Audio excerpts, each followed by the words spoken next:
terre, c'est les îles. C'est ça, c'est notre mère nourricière.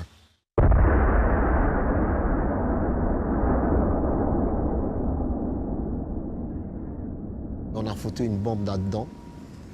C'est foutre la bombe dans le ventre de ma mère. C'est le fait exploser. Pour avoir quoi maintenant? Plus rien. Elle est morte. Elle est morte. Pour moi, mon île, elle est morte.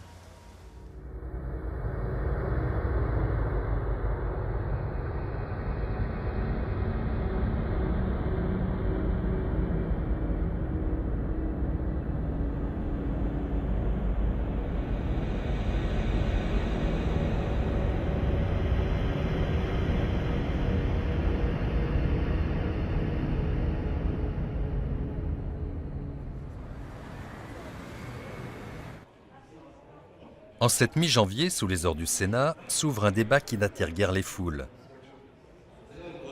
Et pour cause, on y parle de la Polynésie, située à 18 000 km de là, autant dire un autre monde. Pourtant, ce jour s'inscrira peut-être dans l'histoire. Nier les atteintes à l'environnement, partout, en Océanie, en Polynésie française, c'est nier une partie de l'identité même du Polynésien. Priver ce dernier de sa terre, de son environnement, c'est le priver d'une partie de lui-même. Ce caillou provient de Moruroa. C'est exactement de ceci dont il s'agit cet après-midi, et pas d'autre chose. C'est de ceci. C'est Moruroa.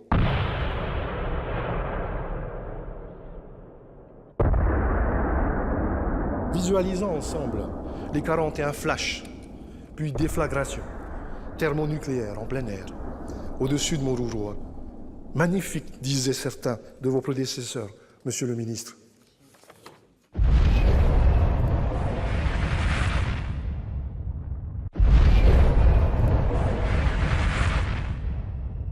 Visualisons encore les 131 explosions souterraines et gerbes lagonaires dans 123 dans le lagon de Moruroa.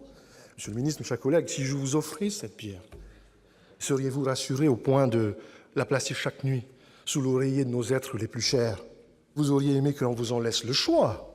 Sachez qu'aucun de nos parents, aucun de nos conjoints, aucun de nos enfants n'ont eu ce choix. Après les premiers essais atomiques en 1960, dans le climat insurrectionnel de l'Algérie, il faut envisager d'autres horizons tout aussi vides ou presque que le désert algérien. 3 ans plus tard, la France va choisir la Polynésie pour poursuivre sa grande saga atomique. Les principes et les conditions, les circonstances nous ont amenés, nous ont déterminés à nous doter nous-mêmes d'une force atomique qui nous soit propre. Nous nous en tenons à la décision que nous avons arrêtée. Construire et, le cas échéant, employer nous-mêmes notre force atomique. Cette même année, un conseiller territorial de passage à Paris est convoqué à l'Élysée. Il sera le témoin privilégié et obligé. Le général de Gaulle a très peu parlé de la Polynésie et il ne m'a pas parlé des 2 atolls. Il a souligné l'urgence du démarrage des travaux. C'était urgent, il fallait le faire vite. Pour lui, c'était que ces expérimentations aient lieu et que ça se passe bien. Pour cela, il faut des lieux immenses, à l'abri des regards et quasi inhabités. C'est le cas de la Polynésie française, un territoire aussi vaste que l'Europe. Ce qu'ignore Jacques-Denis de Rollet, c'est que, dès 1961, 2 ans plus tôt donc, des relevés topographiques avaient eu lieu à Mururoa. À un certain moment, il a peut-être vu que j'étais embarrassé, que je me posais des questions. J'ai même pas eu le temps de parler. Il m'a dit que si ça ne se passait pas bien, qu'il allait faire décréter que la Polynésie française devient un territoire militaire. Je savais que la France, l'État allait prendre Manu Militari ou allait arriver à ses fins. C'était trop important pour la France et pour De Gaulle. Le 6 février 64, contrainte et forcée, l'Assemblée territoriale de Polynésie entérine la décision du général. 2 atolls alors inconnus, Moruroa et Fangatofa, passent sous la coupe de l'État et deviennent de fait des territoires militaires. Ce n'est pas une raison de s'approprier de ces terres-là. Il y a quand même des propriétaires. Ne serait-ce que la politesse de demander aux propriétaires si on peut s'installer. Sinon, bon, qu'on ait une discussion sur une table, autour d'une table. Mais là, rien du tout. Ils se sont forcés à s'installer dessus comme ils veulent. La raison d'État s'impose. La grande aventure du CEP, le Centre d'expérimentation du Pacifique, est lancée. Le CEP commençait à s'installer, les choses démarraient et les esprits se calmaient. On allait vers le profit. On allait vers la manne et le profit. De Gaulle a voulu une force de dissuasion, c'est une priorité. On ne regarde donc pas la dépense. Quelques mois plus tard, une véritable armada prend position dans le port de Papeete, à la fois écrin et vitrine de la puissance militaire de la France.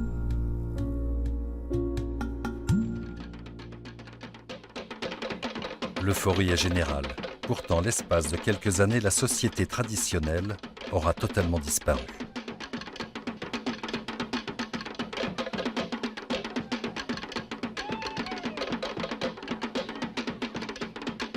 Bientôt, on embauche par centaines des travailleurs accourus de toute la Polynésie.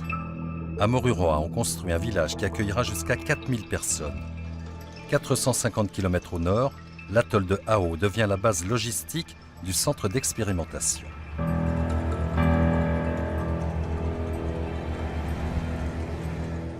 « 45 ans plus tard, l'agitation quotidienne n'est plus qu'un lointain souvenir.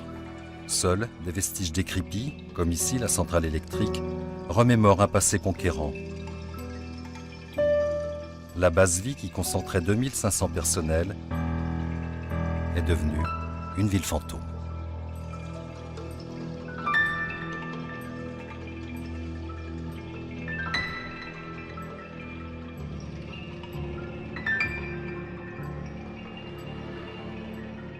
193 tirs auront lieu pendant les 30 années de l'aventure atomique polynésienne.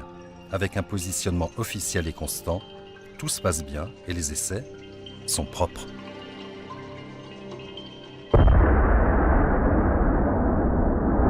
On a toujours été très mal informés de ces choses-là. On savait, on connaissait ce qui s'était passé à Hiroshima, Nagasaki et ce qui se passait dans différentes expérimentations américaines et anglaises. Mais on était loin de savoir ce que cela représentait et représentait pour nous. Il faut dire qu'à l'époque, et malgré leur certitude, les scientifiques naviguaient à vue. Sur un point essentiel notamment, la direction des vents qui autorisait ou non le tir. Dans les années 60, il n'y avait pas encore des modèles numériques de prévision du temps. Donc on faisait des radiosondages avec à peu près une quinzaine de sites. Et donc les radiosondages envoyaient un ballon et en fonction du déplacement de ballon, on arrive à voir les vents en altitude. Et après, donc, on avait sur ces 15 points la connaissance du vent à différents niveaux d'altitude. Et à partir de ça, les météorologistes traçaient des cartes pour connaître la répartition des vents dans toute la zone, quoi.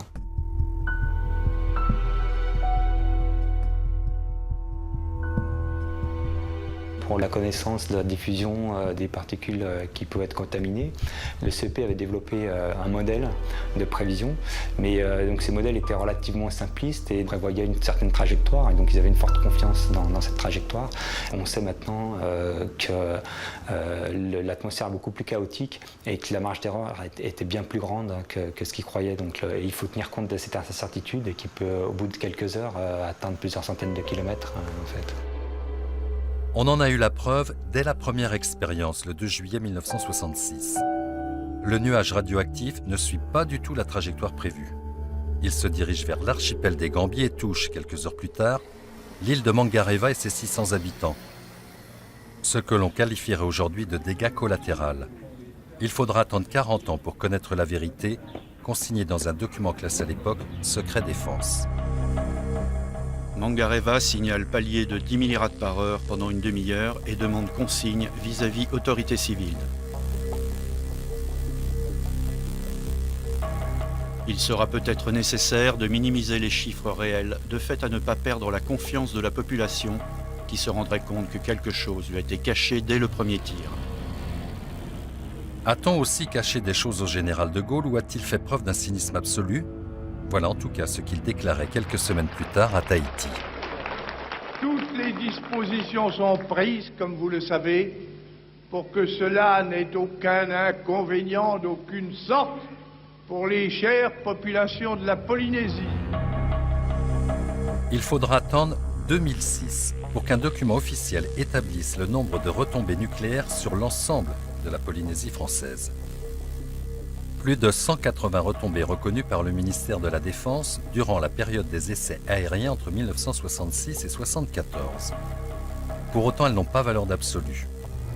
En effet, comment ont-elles été établies? D'après quelles données? Sur quels critères scientifiques? Ainsi, à Tahiti, situé à 1200 km de Moruroa, suite à un tir contaminant en 1974, les rapports signalent qu'une partie seulement de l'île a été atteinte. Depuis février 2012, c'est-à-dire 38 ans plus tard, c'est toute l'île que l'on considère désormais avoir été touchée par le nuage radioactif qui n'avait pas suivi la trajectoire escomptée. Dans la série Prenez-nous pour des cons et puis à demi-cons on reste cons, on nous a expliqué depuis longtemps que les essais nucléaires français étaient propres. Il n'y a jamais eu de problème. Que les Russes, c'était des rigolos, les Américains sont des rigolos, le Royaume-Uni... Donc on nous a toujours ressassé ce genre de discours, de croire, et ils croient qu'on croit qu'on est un petit peu écervelé. On a fait des études, on sait lire un petit peu, on s'informe de ce qui se passe ailleurs. Donc c'est un discours, mais vraiment du colon qui n'a toujours pas terminé dans son cerveau à malaxer quelque chose qui est de déconsidérer ou d'avoir une suffisance à notre égard. Pour essayer d'atténuer la rancœur des Polynésiens, l'État a pris l'engagement d'effacer les traces de sa lourde empreinte nucléaire. Comme sur l'île de Mangareva avec la destruction il y a quelques années de ce qui faisait office d'abri antiatomique, en fait un simple hangar recouvert de tôle. Pourtant, 23 retombées contaminantes ont officiellement été reconnues. Direction Ao, appelée aussi l'île de la Harpe. Le troisième atoll de Polynésie, par sa surface, avait été choisi pour devenir la base avancée vers Moruroa, à 450 km de là. Elle a été démantelée en 2000 et depuis, ses 1200 habitants ont retrouvé une certaine quiétude. L'armée est pourtant revenue en 2009 pour une vaste opération de nettoyage qui doit durer 7 ans. Budget 16 millions d'euros et un challenge. Bonjour. Rendre l'atoll aussi propre qu'il a été trouvé en arrivant. Loin de sa réputation de grande muette, l'armée a ouvert ses portes pour une opération de communication sur son chantier le plus ambitieux. Alors là, on arrive dans la zone là, où des choses ont été enterrées. On s'aperçoit que la première phase des recherches ont été faites, c'est-à-dire que l'entreprise a déjà remué le sol pour faire des prélèvements. On le voit à la couleur blanche du corail, parce que naturellement, le corail est noir en dessus. Et puis effectivement, en faisant leur première recherche, on voit des bouts de ferraille qui sortent. La France a une page d'histoire à tourner. On a fini les essais nucléaires. On veut tourner la page, que tout soit propre, tout soit clean et qu'on n'ait plus à revenir dessus, c'est tout. On a fait des essais, ça a donné des tas d'applications. Il n'y a pas que la bombe nucléaire, il n'y a pas que ça, il y a plein d'applications aussi dans le monde de la santé. Jusqu'à une certaine époque, on appliquait des méthodes qui étaient celles du moment. On n'a pas honte de dire qu'à l'époque, ils travaillaient comme ça. Aujourd'hui, les contraintes sont beaucoup plus sensibles, puisqu'on demande à faire attention à l'environnement. On s'adapte. On s'adapte et c'est uniquement dans ce souci-là que l'on fait le travail proprement. À Ao, il faut quand même rappeler qu'il y avait des activités nucléaires. C'était la base avancée de Moruroa pendant l'époque des essais aériens. Donc on y manipulait des matières radioactives. Il y avait des avions vautours qui étaient stationnés là et qui circulaient dans le nuage radioactif, qui récupéraient des échantillons. Et tout ça a été analysé sur Ao. On y même les bateaux qui étaient contaminés dans le lagon de Moruroa et de Mangareva, on les amenait à Ao pour les décontaminer. Bon, il y avait un laboratoire du CEA qui analysait tous ces éléments radioactifs, donc c'était un atoll où on manipulait de la radioactivité. Notamment celle très forte qu'ont ramené les vautours durant les 8 années d'essais aériens. Les avions, les vautours, accédaient à cette zone particulière où il y avait 4 emplacements où on pouvait les décontaminer. Alors ça se faisait d'une façon simple. Les gens étaient habillés en protection complète et aspergés avec une émulsion de façon à ce que toutes les particules radioactives qu'ils auraient pu collecter tombent par terre. Elles étaient ensuite collectées et ça venait dans un bac de décantation et le reste de l'émulsion qui était donc exempte de radioactivité était dévidé par un émissaire jusqu'à l'océan qui est derrière. Bon, bien évidemment, tout ça a été fait sous contrôle, il y avait des prélèvements qui étaient faits régulièrement qui assuraient que ce qui partait dans l'océan était propre. Pour autant, ces procédures ont-elles été suffisantes pour garantir aux habitants de Hao que le poisson, base de l'alimentation des Polynésiens, était consommable?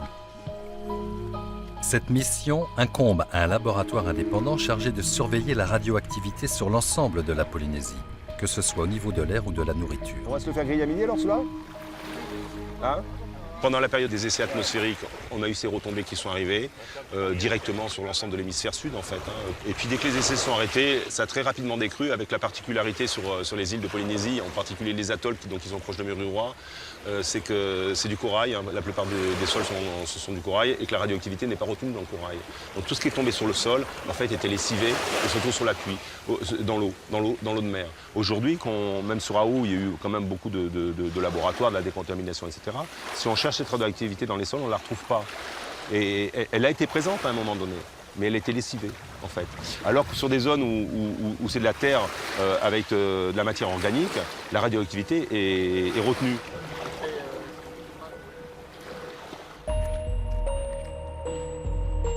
Il y a eu en 99, avant que l'on ne remette tout l'atoll entre les mains du territoire, de la commune et des privés, il a été fait des mesures de précaution pour vérifier.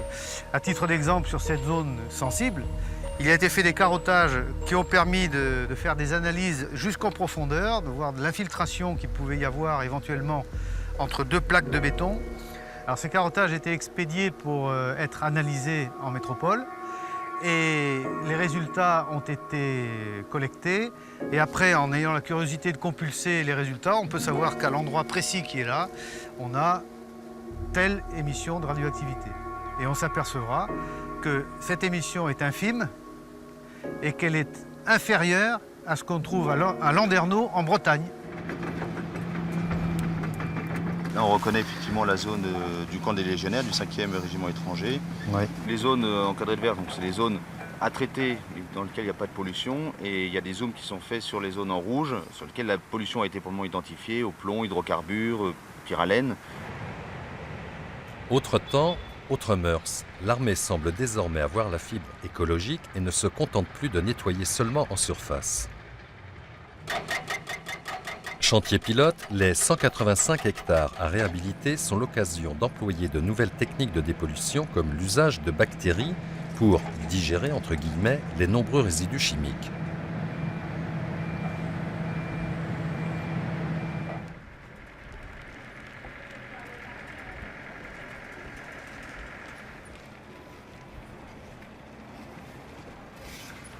Si l'insouciance des collégiens est visible, les parents, eux, se méfient. Ils se posent toujours beaucoup de questions. On ne sait pas ce qui s'est passé bien avant que nous soyons sur cet atoll. Ne serait-ce à l'océan, dans le lagon et sans oublier sur cette terre où ça a été enfoui. Ce que je peux, enfin, d'après ce que j'ai vu, bon, il y a beaucoup de choses qui ont été retirées, mais peut-être il y a encore des choses qu'on n'a pas été mis au courant, que tout a été retiré, quoi. Mais c'est vrai que lorsqu'on pose énormément de questions, qu'a-t-on mis dans le lagon, qu'a-t-on mis à l'océan, qu'a-t-on mis sur la terre, bon, beaucoup de personnes ne nous répondent pas aussi sincèrement. Les administrés, ils ont peur aussi, hein, comme nous tous, on a peur. Normalement, je crois dans le lagon, hein, il y a des déchets là-dedans. Il paraît-il, il y a des citernes, il y a des camions dans le... Parce que normalement, il faut qu'ils retirent aussi tout ça. Tu vois, quand les personnes entendent aussi les poissons qui viennent dehors, ils ont peur aussi parce qu'ils ont dit que le poisson dehors, il est contaminé aussi. Pas comme nous, ici, c'est bon. Nous, on connaît l'endroit et c'est pas empoisonné. Mais à l'extérieur, tu vois, au dehors, là, ils pensent que c'est pas bon le poisson, c'est empoisonné. Dans l'idée des gens, c'est on nous a caché des choses. Donc dès qu'on dès qu'on évoque le mot nucléaire, effectivement, il y a suspicion de mensonge. Et bon, je pense qu'aujourd'hui, on essaye de changer un petit peu cette façon de voir les choses. C'est que les gens sont capables de comprendre. Avant, on considérait qu'ils n'étaient pas capables de comprendre. Et il faut savoir leur expliquer. À l'époque des essais nucléaires, le mot écologie n'existait pas. Mer et lagon étaient considérés alors comme les plus pratiques et les plus silencieuses des poubelles. Béton, ferraille, carcasses de camions ou d'avions, on a jeté sans compter. Tous les déchets qui ont été immergés dans le lagon, ce sont des déchets non radiologiques. Ce sont peut-être polluants, comme des batteries ou des hydrocarbures qui étaient encore dans les châssis des véhicules. Effectivement, là, ont été lagonnés. Donc il y a déjà eu un premier repérage qui a été fait en 2008. Donc il est bien évidemment prévu en concertation, dans le cadre du projet de réhabilitation avec le pays et la commune, d'évacuer ces déchets. Alors, les déchets dangereux, type batterie, évidemment, ça va être retiré, il n'y a aucun doute. Et après, sur les déchets inertes, comme des parties en béton, là justement, il sera vu avec le pays, savoir comment on procède et si on les retire. Parce qu'il ne faut pas non plus voir que la vie a repris ses droits sur ces déchets-là, le corail a repoussé. Il ne faut pas faire plus de mal sur l'écosystème, l'environnement. Tout, c'est complètement inerte et il n'y a aucun risque de devoir les retirer. Discours bien rodé et rassurant du chargé de communication. Alors près de la Pascaki, il y a ce qu'on appelle la zone hôtel, qui est une zone en immersion profonde, dans laquelle étaient immergés un certain nombre de centaines de tonnes de déchets radiologiques qui ont été mis sous forme de fûts, ou comme il y a aussi également 5 vautours qui ont été immergés tels quels, dans cette zone-là. Donc là, c'est dans une zone identifiée. Après, il y a eu des déchets métalliques aussi, type des châssis ou des véhicules, qui ont pu être un peu immergés côté océan. Donc il y a 2 zones identifiées. D'ailleurs, on voit régulièrement par les fortes houles des débris métalliques qui remontent. On en trouve évidemment sur la grève. Tout ça, ça sera évacué et on repérera les endroits où il peut en rester et qu'on évacuera au maximum, quoi. Côté passe, les déchets radiologiques en zone hôtel, ça va rester là, on n'y touchera pas. Ça ne fait pas partie du projet de réhabilitation.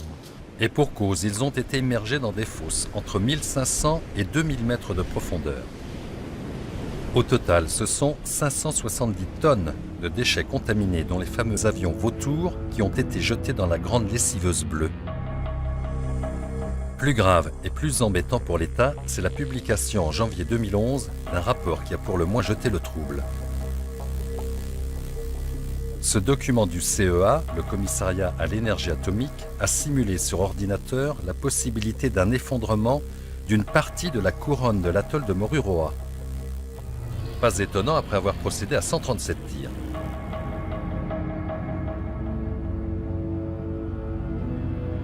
Le principe d'un essai souterrain est simple. On introduit la charge nucléaire dans un puits creusé dans le basalte entre 600 et 1000 mètres de profondeur.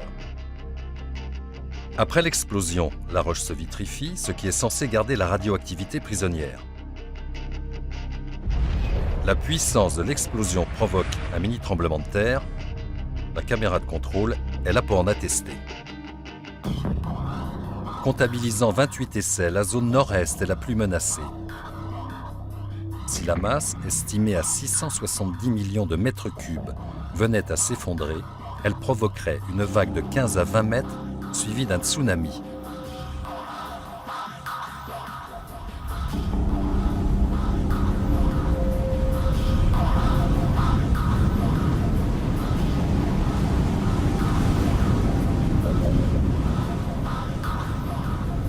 À une centaine de kilomètres de là se trouve Toureia. À raison de 600 km/h, le train de vague toucherait l'atoll 10 minutes plus tard.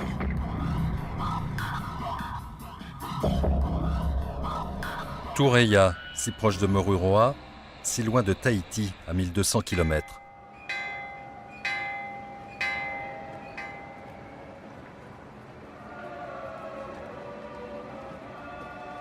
Chaque dimanche matin, la petite église est le point de convergence d'une majorité des 200 habitants du village de Fakamaru.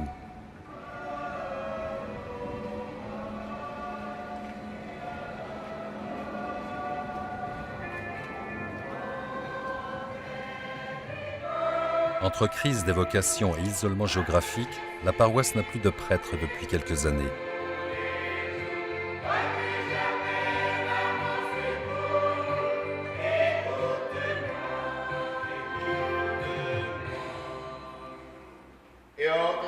L'office dominical est désormais assuré par des laïcs.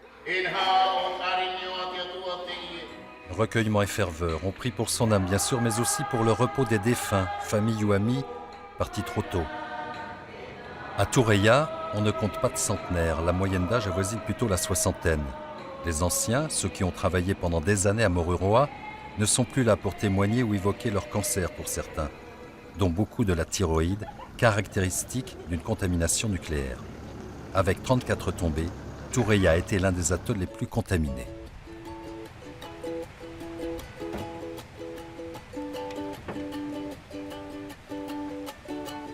Ici, rien ou si peu.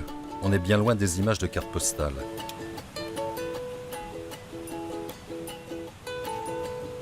Un peu de copra, la noix de coco, dont le cours est subventionné afin d'entretenir un minimum d'activité économique sur les îles.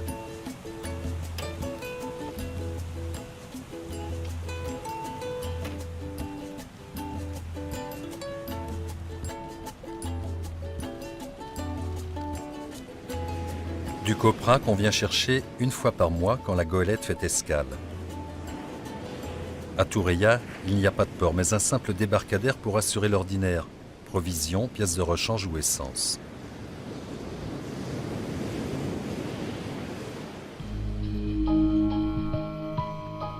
En bordure du village, le vieil abri antiatomique, où se réfugiait la population à chaque essai aérien, disparaît peu à peu sous la végétation. La rouille qui le ronge efface lentement les traces d'histoire et la mémoire. Depuis janvier 1996, fin des essais, Toureia basculait lentement dans l'oubli et l'indifférence. Et puis il y a eu la publication de ce rapport du CEA. Depuis, le mot tsunami, s'il n'a pas encore été traduit en pamotu, la langue locale, est entré dans le langage courant. Il faut dire que ce document a été publié à un très mauvais moment, celui du drame de Fukushima et du tsunami qui s'en est suivi. Oui, on est en pleine nature et c'est l'endroit que j'aime bien. Et là, je passe mon temps de temps en temps ici à nettoyer, à ramasser les cocos. On ne peut pas rester ici, à attendre le tsunami qui vient de Moruroa. On ne peut pas. Si on n'a pas vu à la télé tout ce qui se passe au Japon, un peu partout, là, hein? Il y a de quoi être choqué. On est au Tuamotu, ah! Ouais, dans les endroits les plus hauts, mais ça n'existait pas, les endroits les plus hauts au Tuamotu. C'est plat, Tuamotu. Il n'y a pas de montagne, il n'y a rien du tout. Si Moruroa coule, alors pauvre Toureia. Petit rire de dérision et d'impuissance pour dissimuler une crainte bien réelle. Une angoisse qui a poussé la population à demander qu'une délégation d'anciens et de jeunes puisse visiter Moruroa. C'était en décembre dernier. Quand on était au-dessus de Moruroa, on a fait un peu les visites aériennes. On a vu qu'une partie de Moruroa était sous l'eau. Pour moi, franchement, ça m'a fait un peu mal, quoi. J'étais vraiment en colère après celui qui a fait. Celui qui a détruit cet atoll-là. On a voulu des réponses à nos questions. D'après leurs calculs et tout. Mathématiquement parlant, ils disent qu'il n'y aura pas de risque. Mais dans la logique des choses, on ne peut pas dire qu'il quitte 20 mètres Moruroa, il arrive ici à moins d'1 mètre. C'est pas possible. C'est pas possible. Il y a les calculs théoriques du CEA, le commissariat à l'énergie atomique, qui affirment que les vagues viendraient seulement lécher les pieds des habitants. Et puis il y a la connaissance du terrain de ces mêmes habitants, leur constat quand les fortes houles d'été recouvrent une partie de Toureia.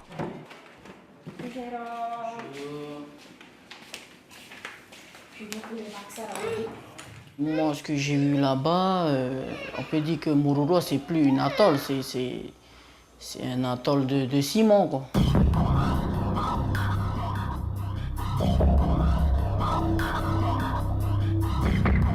Ils ont fait un calcul sur un point très critique. Si jamais la loupe s'effondrait d'un coup sec, ils ont dit qu'il y aurait un jet de 20 mètres et qu'une onde qui viendrait toucher sûrement Thureia aux alentours de 1 mètre.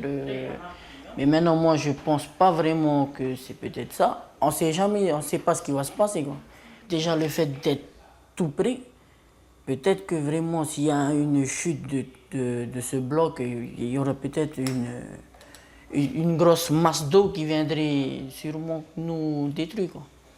Dans l'esprit des habitants de Thureia, on est arrivé à quelque chose de relativement irrationnel et où ils comparent des choses qui ne sont pas du tout comparables en matière d'échelle, d'énergie qui sont mobilisées entre un phénomène comme le raz-de-marée qui a eu lieu au Japon, où ce sont des énergies considérables qui sont avec des vagues de 15 mètres de haut qui pénètrent de 2 km à l'intérieur des terres.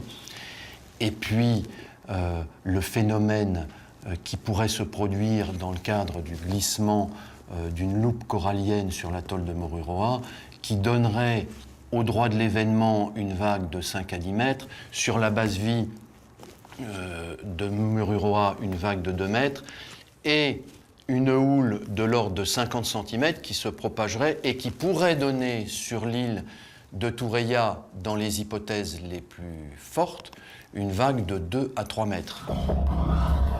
Suffisante en tout cas pour submerger une bonne moitié de l'atoll.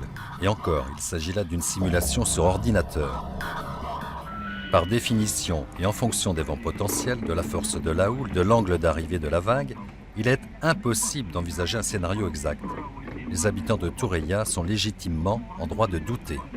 Après notre visite sur Moruroa, on s'est aperçu que longtemps, on nous a menti depuis le commencement des essais atmosphériques et maintenant souterrains, et puis maintenant la population ne croit plus à tout ce qui est dit et écrit, de ne pas s'inquiéter.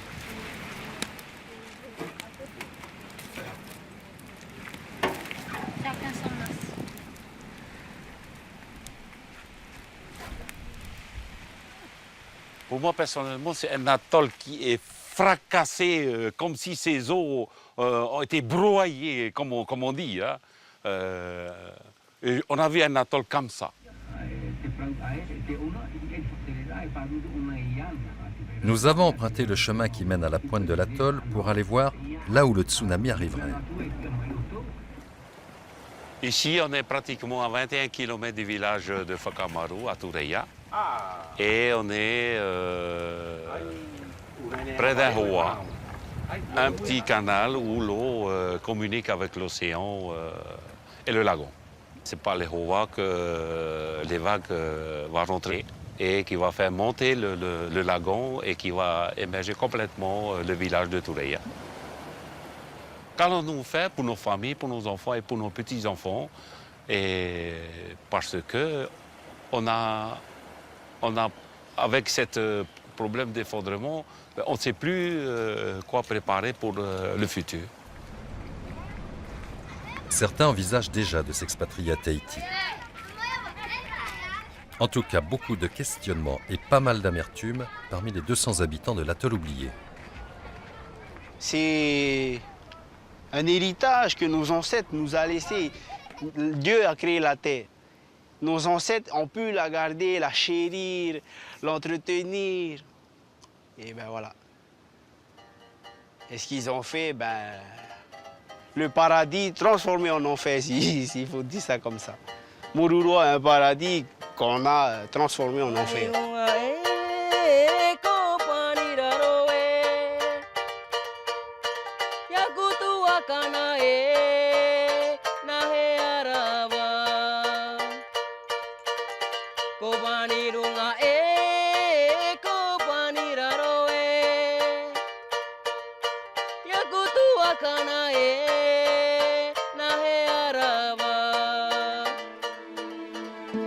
Cet enfer, le ministère de la Défense nous a autorisés à le visiter. L'atoll du Grand Secret, le nom polynésien de Moruroa, a été le théâtre de 137 essais souterrains entre 1975 et 1995. Au regard de la taille de la charge nucléaire, on se doute bien que cela n'a pas été sans conséquence sur la stabilité de l'atoll.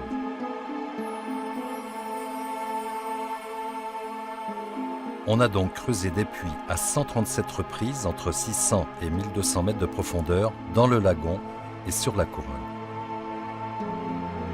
Datée du début des années 60, c'est-à-dire avant le début des expériences, cette image montre une couronne bien régulière. 3, 2, 1, top, CRT.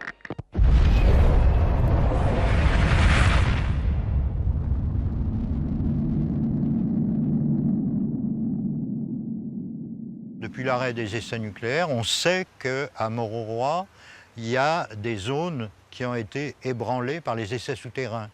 Et en particulier le tir Tidé du 25 juillet 1979 a provoqué un effondrement des pentes extérieures de l'atoll dans la zone sud-ouest. Et il y a eu une vague en retour qui a surpris tout le monde.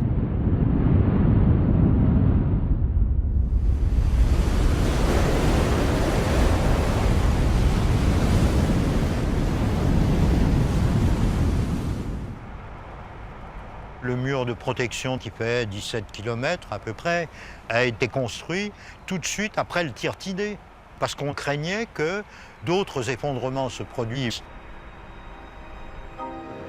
Tidé a provoqué un effondrement 10 fois moins important que celui qu'on anticipe dans la partie nord-est.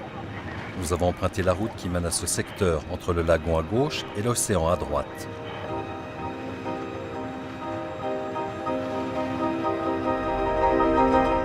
La route se termine par un cul-de-sac.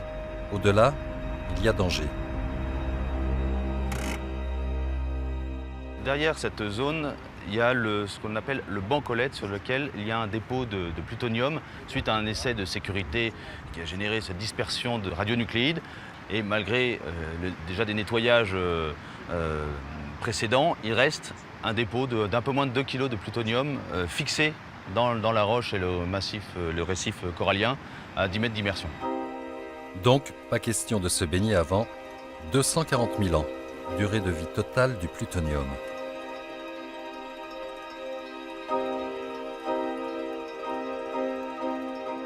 La zone nord-est de Mororoa est une zone où il y a eu 28 tirs souterrains.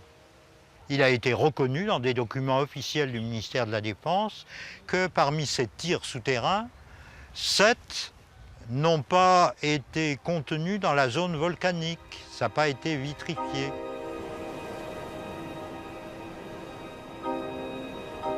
Une trentaine de puits ayant servi aux tirs souterrains ont été comblés avec divers déchets et matériel radioactif, puis recouverts d'une dalle. Seulement avec le temps, l'érosion s'est attaquée au béton et grignote lentement les têtes de ces puits. C'est tout à fait contraire à la gestion des déchets radioactifs, d'après les règles de l'Agence nationale des déchets radioactifs en métropole, c'est qu'il n'y ait absolument aucun contact avec l'eau. Et donc là, on a mis ça dans un milieu qui est étonnamment aquifère. Un atoll, c'est imbibé d'eau dans tout son intérieur. Anomalie d'un autre genre, côté océan, on remarque des failles. Naturelles, disent les militaires. Dues aux essais, répondent leurs opposants. Quoi qu'il en soit, elles s'agrandissent avec les années. Depuis l'épisode malheureux du tir Tidé, le CEA a mis en place dès 1980 une surveillance géomécanique. Depuis une trentaine d'années, il y a le système qui est mis en place, c'est le système TELSIT, donc télésurveillance du site, qui est constitué de différentes installations techniques, les forages inclinés latéraux, qui sont des câblages qui sont ancrés à 300-400 mètres dans les falaises coralliennes, qui permettent de mesurer des mouvements à une très forte précision. Il y a les stations sismiques, il y a un puits d'inclinomètre qui permet de voir mesurer les mouvements internes d'inclinaison de roches. Et ensuite, il y a différentes stations GPS qui permettent de mesurer les mouvements des uns par rapport aux autres. Multiplication des moyens de surveillance, histoire de conjurer le sort peut-être. Toutes ces données sont envoyées par liaison satellite au CEA, en région parisienne, où elles sont analysées en permanence tout au long de l'année. Les derniers rapports de surveillance dont nous disposons pour la stabilité géologique de Mororoa, c'est le rapport de 2009. voyez, on est en 2012 déjà, c'est le dernier rapport auquel on a eu accès. Le rapport de 2009 indique que sur les 20 appareils du système Telsit, qu'on appelle extensomètre, il n'y en a plus que 8 qui sont en fonctionnement. Les abris-fils, on a un fil par exemple en zone françoise qui est coincé, c'est décrit d'ailleurs dans les rapports, qui est coincé et qui manifestement ne donne plus les résultats, ne donne plus des mesures. Donc voilà. Il arrive que des fils se coincent puis se décoincent. Alors c'est pas très facile à interpréter. Et puis il peut arriver qu'un fil casse. Ce qui est important à retenir, c'est pas tant que tel ou tel capteur ne fonctionne ou ne fonctionne pas, le mieux c'est qu'il fonctionne bien sûr, mais c'est que l'analyse de sécurité vis-à-vis de la défaillance de tel ou tel capteur permet de considérer et d'expliquer que la sécurité vis-à-vis du personnel est toujours maintenue. Alors, on a besoin de faire une cure de jouvence sur un certain nombre de ces matériels, et c'est ce qui est très, très à l'étude en ce moment, et on va procéder à la jouvence du matériel. La sûreté, j'insiste, la sûreté et la sécurité est toujours maintenue grâce à la redondance de l'ensemble de ces capteurs. Jouvence et redondance, les deux mamelles de la stabilité géologique de Moruroa. Ainsi, la continuité de la surveillance est assurée, même si elle est loin d'être optimale, et un glissement de terrain serait détecté plusieurs jours ou semaines à l'avance, assure-t-on. Le discours se veut donc rassurant, même si des procédures ont déjà été établies pour évacuer la vingtaine de militaires présents à l'année. Mais le petit grain de sable dans cette communication bien huilée, ce sont les 5 kilos de plutonium contenus dans l'ensemble des sédiments de l'atoll. Dans l'hypothèse d'une catastrophe, c'est un paramètre qui reste flou. Moruroa constituant un cas unique au monde, les avis divergent sur le devenir de cette menace potentielle.